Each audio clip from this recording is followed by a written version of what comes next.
Bismillahirrahmanirrahim. Bimardatillahi subhanahu wa ta'ala wa hidayatihi wa inayatihi wa taufiqihi wa ila hadratin nabiyil mustafa Muhammad wa ala alihi wa sahbihi ajma'in. Li jami'i masyayikhina wa liwalidina wa liman 'allamana wa liman ahsana ilaina wa liman lahu haqqun 'alaina minal muslimina wal muslimat al-ahya'i minhum wal amwat wa biniyatil futuh wal munuh wal rusukh wa salahil jasadi wal ruh wa biniyati husnil khatimah wa salahil aqibah ma'al lutfi wal afiyah wa liman awayna wa manawa masyayikhuna wa waliduna minan niyatis salihat wal jami'i saddah asyafi'iyah wa sufiyah aina makanu min masyarikil ardi ila magharibiha bahriha wa barriha wa khususan li muallifi hadhil kutub Al-Fatihah. A'udzu billahi minasyaitonir rajim. Bismillahirrahmanirrahim. Alhamdulillahirabbil alamin. Arrahmanir rahim. Maliki yaumiddin. Iyyaka na'budu wa iyyaka nasta'in. Ihdinas siratal mustaqim. Siratal ladzina an'amta 'alaihim ghairil maghdubi 'alaihim waladdallin. Amin. Alhamdulillahirabbil alamin wassalatu wassalamu ala asyrafil anbiya'i wal mursalin sayyidina wa maulana Muhammadin wa ala alihi wa sahbihi ajma'in. Amma ba'du, rabbi yassir wa la tu'assir, rabbi tamim bi khair. Subhanaka la ilma lana illa ma 'allamtana innaka antal alimul hakim. Rabbi shrah li sadri wa yassir li amri wa hlul 'uqdatam min lisani yafqahu qawli. Qala al-muallif rahimahullahu ta'ala wa nafa'ana Allahu bihi wa bi barakati ulumihi fid dharain amin. Kita mulai dengan kitab Jauharul Mawhub, al-babur rabi'u fi fadilatis salati 'ala nabi sallallahu alaihi wasallam. Bab yang keempat tentang pada menyatakan kelebihan salawat atas Nabi sallallahu alaihi wasallam.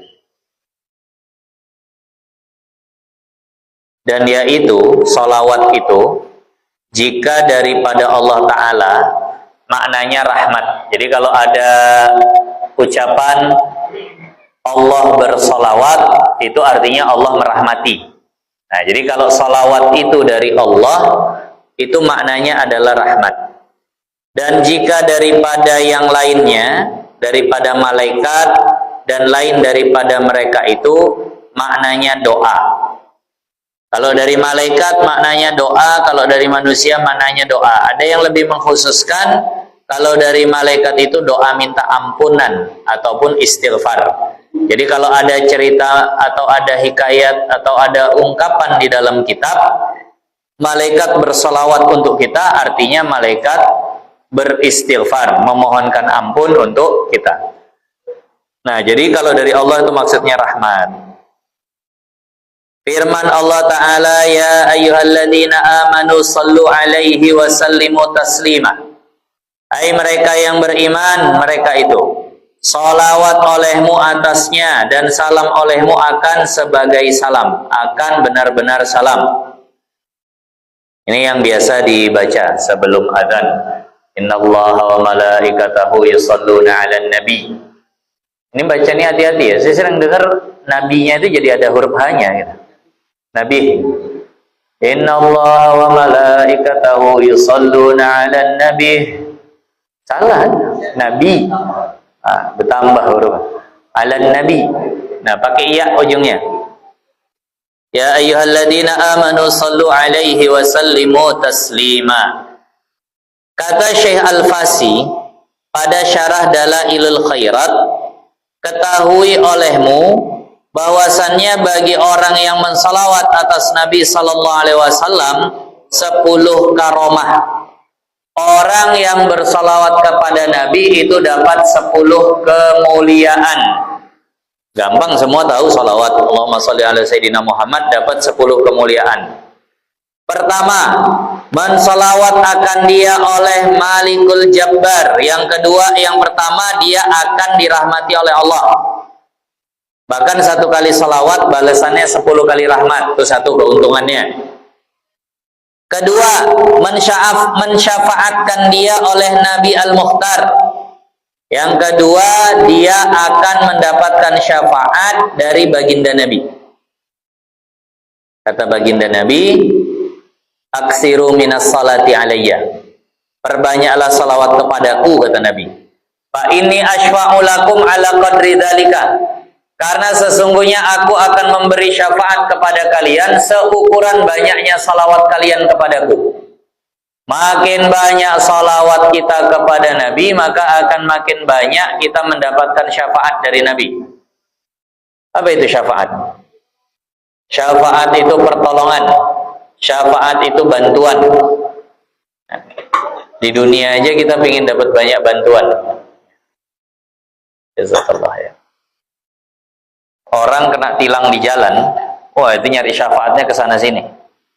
Yang nelpon kenalan sana, kenalan sini, yang mengeluarkan KTA, kartu tanda anggota ini, itu segala macam. Itu semua adalah cara dia mau mendapatkan syafaat. Itu baru yang mempermasalahkannya adalah polisi. Gimana kalau yang nanti mempermasalahkan dia itu adalah malaikat Zabaniyah. Yang mempermasalahkan dia itu adalah timbangannya, hisapnya. Maka saat itu nggak ada orang dalam yang kita kenal, yang kita tahu makhluk yang paling dekat dengan Allah yaitu baginda Nabi Muhammad. Maka banyakin sholawat supaya kita bisa dapat syafaat. Maka orang yang bersolawat akan mendapatkan syafaat. Ketiga, mengikut dengan malaikat akhyar. Jadi kita kalau udah bersolawat berarti kita mirip-miripin diri, menyerupakan diri dengan para malaikat yang dikatakan bersolawat. Innallaha wa malaikatahu yusholluna ala nabi. Sesungguhnya Allah dan para malaikatnya bersolawat kepada Nabi. Kalau kita solawat berarti kita itu seperti para malaikat yang juga bersolawat kepada Nabi. Keempat, menyalahi akan munafikin dan kufar. Yang keempat, kita menyelisihi orang munafik yang gak suka salawatan. Ada orang gak suka salawatan? Ada ya? Salawatan dibilang bid'ah ini itu segala macam. Memuji Nabi itu bebas. Memuji Nabi itu bebas, terserah. Ada yang sangat kaku dalam memahami salawat, mesti persis seperti yang diajarkan Nabi. Ya Nabi kan bilangnya ketika ditanya, ya Rasul kaifa nusalli alaika? Ya Rasul, kayak mana cara berselawat kepadamu? Nabi ajari Allahumma salli ala Muhammad. Udah, jangan ganti-ganti, jangan tambah-tambahi. Padahal kadang kalau ada orang buka pidato, itu selawat juga ditambah-tambahi. Apa arti Allahumma salli ala Muhammad? Ya Allah, berselawatlah kepada baginda Nabi Muhammad. Tengok orang yang mau buka pidato. Salawat bertangkaikan salam. Mana ada Nabi ngajari bersolawat bertangkaikan? Nah, kita hanturkan kepada junjungan alam. Nah, Nabi Muhammad Sallallahu Alaihi Wasallam, nggak ada junjungan alam ini itu kok nggak dipermasalahkan? Kenapa yang dipermasalahkan hanya bahasa Arabnya saja? Padahal kalau diterjemahkan ya itu juga maknanya pasti kalau di bahasa Arab kan jadi beda. Jadi artinya begini. Pujian kepada Nabi itu nggak terbatas. Terserah mau sebut apa, asal tidak menuhankan Rasulullah. Nah, itu di Qasidah Burdah Imam Busiri udah bilang, Da'mat da'athun nasara fi nabiyihimi. Tinggalkan yang dilakukan oleh orang Nasrani kepada Nabi mereka, yaitu menuhankan. Nah, wansub ila datihi masyita min sarafin. Kalau kau tidak menuhankan Nabi, maka terserahmu. Mau memuliakan Nabi setinggi apa, itu bebas. Nah, ini sering kali kita mendengar jangan berlebihan dalam mengagungkan Nabi. Ini mohon maaf nih. Saya sering tersinggung kalau ada orang bilang jangan berlebihan kali memuji Nabi. Jangan berlebihan kali menyanjung-nyanjung Nabi. Seolah dia itu udah bisa pas dalam menyanjung Nabi sehingga berlebih. Ini derajat Nabi, sanjungannya itu udah pas ke situ. Seolah dia sudah mencapai kebatasannya, kemudian berlebih. Saya katakan, kita mau puji Nabi setinggi apapun, nggak pernah nyampe batasannya, apalagi berlebih. Selalu masih kurang. Jangan berlebihan kali. Berlebih dari mana? Nyampe aja nggak pernah kita ke batasnya. Kalau udah dikatakan berlebih, seolah-olah pendek betul itu kemuliaan Nabi, kita salawat sedikit aja udah nyampe. Kan gitu jadinya.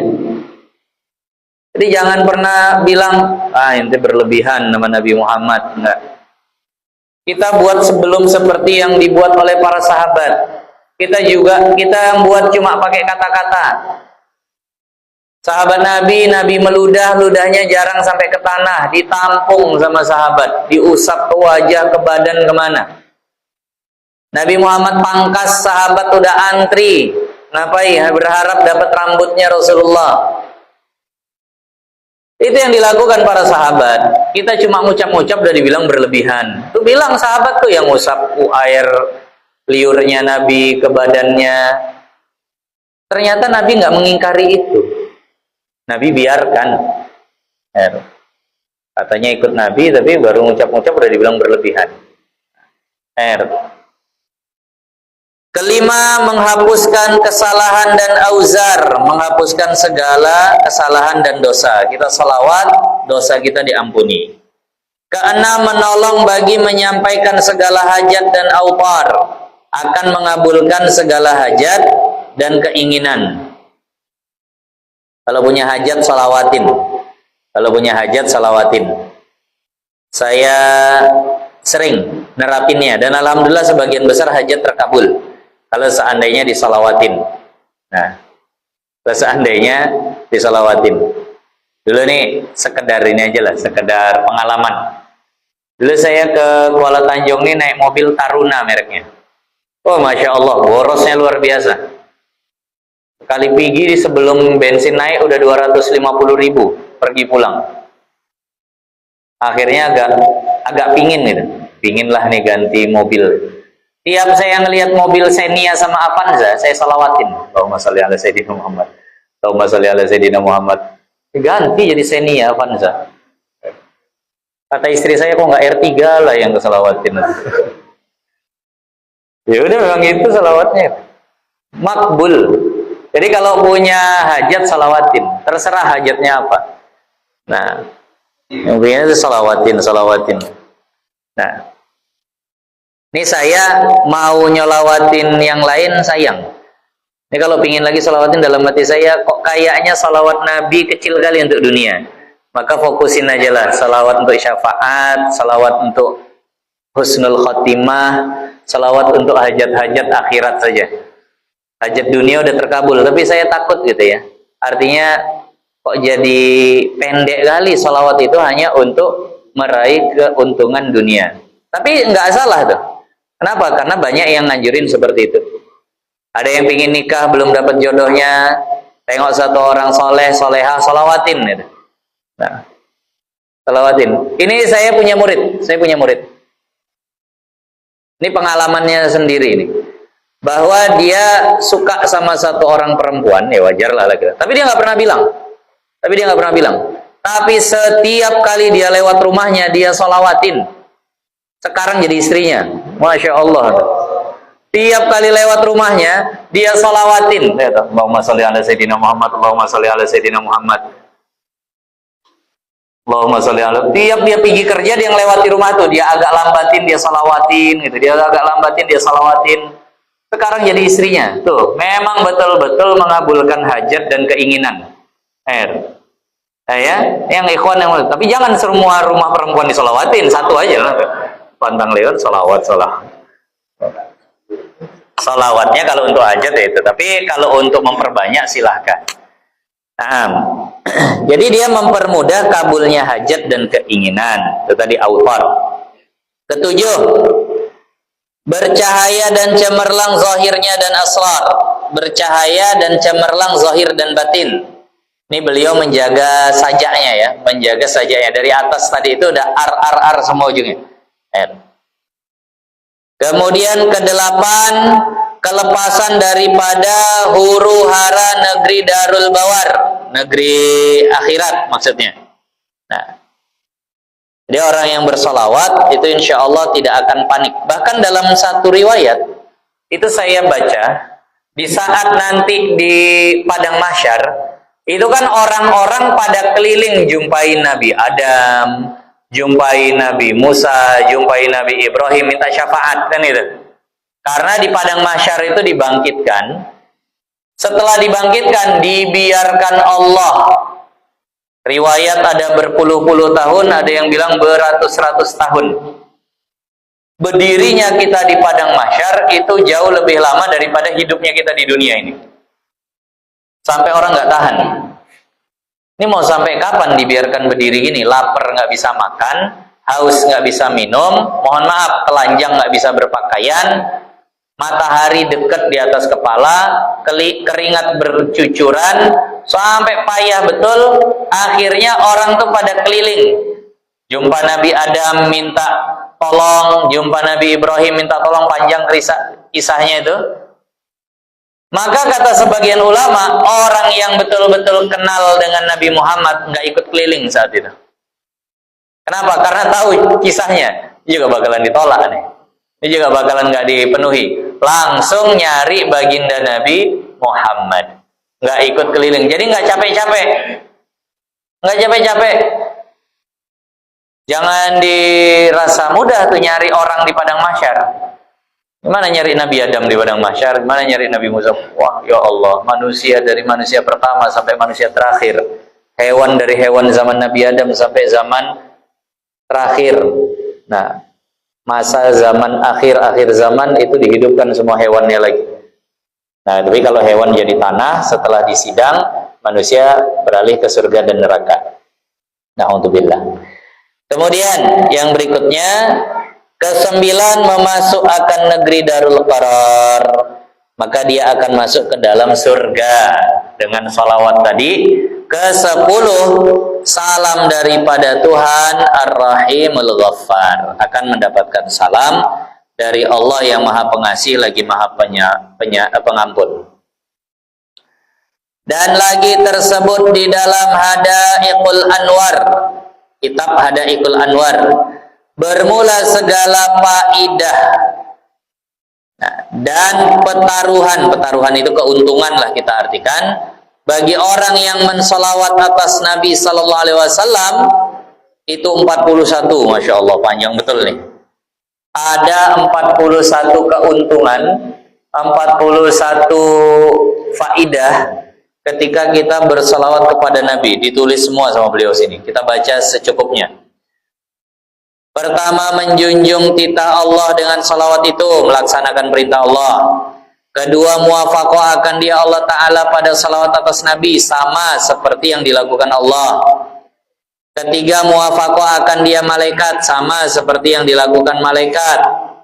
Keempat, hasil 10 salawat daripada Allah atas orang yang salawat atas Nabi satu kali.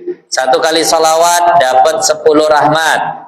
Kelima, nah, diangkat baginya 10 derajat.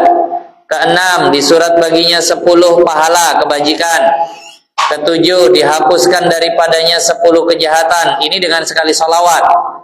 Kedelapan, diharapkan kabul doanya. Dalam sebuah riwayat, doa orang itu mu'allaqun bainas sama' wal ard, tergantung di antara langit dan bumi.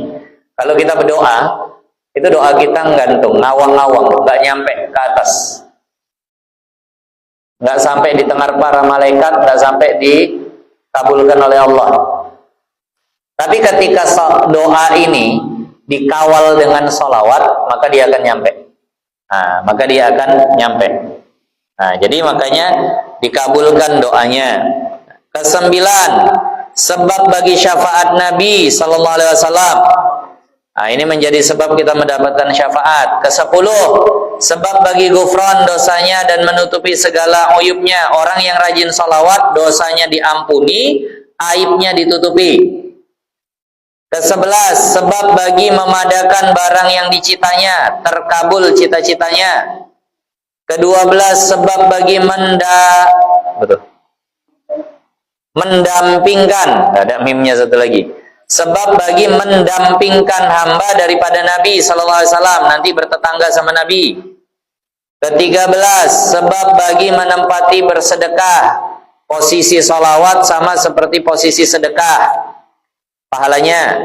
Ke-14, sebab bagi menunaikan segala hajat, terkabul hajat. Ke-15, sebab bagi salawat Allah dan malaikat atas orang yang salawat atas Nabi, dapat salawat dari Allah dan malaikat. Ke-16, sebab bagi menyucikan dan berkat atas orang yang salawat atas Nabi, suci dari dosa, barokah. Ke-17, sebab bagi kesukaan hamba yang disukakan dengan dia surga dahulu daripada matinya. Ini yang paling bagus nih. Orang yang rajin sholawat sebelum mati, Allah akan tunjukkan surga kepadanya. Tapi nanti di riwayat yang ada di sini, sehari harus 1000 kali sholawat. Sehari harus 1000 kali sholawat. 1000 sholawat itu nggak panjang. Itu nggak lama. Kalau dihitung 1 kali sholawat 1 detik misalnya, sallallahu alaihi wasallam Muhammad 1 detik lah ya. Berarti kan 1000 detik. 1000 detik berapa menit kan? Bagi 60, 10, 600, 15, 900. Ya kurang lebih sekitar 16-17 menitan. 17 menit per hari, nggak mesti sekali duduk. Kalau tiap habis sholat berarti 200 sholawat, maka 5 kali sholat kita dapat 1000. Itu fadilahnya. Ketika kita sakaratul maut, Allah akan tunjukkan surga kepada kita. Dan ini akan menjadi bius yang luar biasa terhadap pedihnya sakaratul maut. Sakaratul maut itu sakit. Gambaran dari ulama itu macam-macam. Ada yang mengatakan seperti ditebas pakai pedang yang tajam 70 kali. Kena sayat pedang 70 kali. Ada yang mengumpamakan seperti dimasukkan 1 batang ke dalam mulut, tembus sampai dada, sampai perut, kemudian ditumbuhkan di dalamnya duri-duri. Waktu masuk tak ada durinya. Udah masuk, tumbuh duri-duri, mencucuk semua anggota-anggota tubuh kita, leher, dada, perut, usus. Udah nyucuk, ditarik paksa keluar. Bayangkan sakitnya kayak apa. Maka saat itu kita perlu bius yang membuat kita merasakan nggak begitu sakit. Kalau perempuan-perempuan undangannya Zulaikha itu tidak terasa tangannya teriris ketika ngupas buah ketika Nabi Yusuf lewat, surga itu lebih indah daripada Nabi Yusuf. Karena sejelek-jeleknya orang, nggak ada orang jelek. Artinya orang di surga itu tingkat ketampanannya setara dengan Nabi Yusuf. Setara dengan Nabi Yusuf. Maka ketika kita melihat surga, mudah-mudahan sama seperti para wanita itu ngelihat Nabi Yusuf, nggak terasa sakitnya. Nggak terasa sakitnya. Makanya ada orang yang bisa ketika sakaratul maut senyum. Ketika sakaratul maut senyum. Kenapa? Ngelihat bidadarinya, ngelihat indahnya istananya, ngelihat segala macam. Nah, jadi orang yang rajin sholawat itu diberi penglihatan surga sebelum matinya. Kita baca sampai 20. Ke-18, sebab bagi kelepasan daripada huru-hara hari kiamat, ini tadi udah. Ke-19, sebab bagi menjawab Nabi atas orang yang sholawat atasnya, akan dijawab Nabi sholawatnya. Ke-20, sebab menjaga bagi lupa akan Nabi Sallallahu Alaihi Wasallam. Orang yang rajin sholawat nggak akan lupa sama Nabi, dan mudah-mudahan juga nggak akan dilupakan Nabi. Nah, jadi maka perbanyak sholawat. Sholawat ini luar biasanya, dia nggak hadir hati pun udah dipahalai. Sholawat ini luar biasanya, yang lagi haid atau nifas pun bebas membaca. Nggak kayak Al-Quran. Al-Quran haid nifas nggak boleh baca. Sholawat boleh baca. Sholawat ini itu ada yang panjang, ada yang pendek. Silahkan mau pilih yang mana. Sallallahu alaihi Muhammad itu paling pendek. Kalau yang panjang banyak betul macamnya. Jadi silahkan dipilih. Nah, ke-21 insya Allah ini akan datang.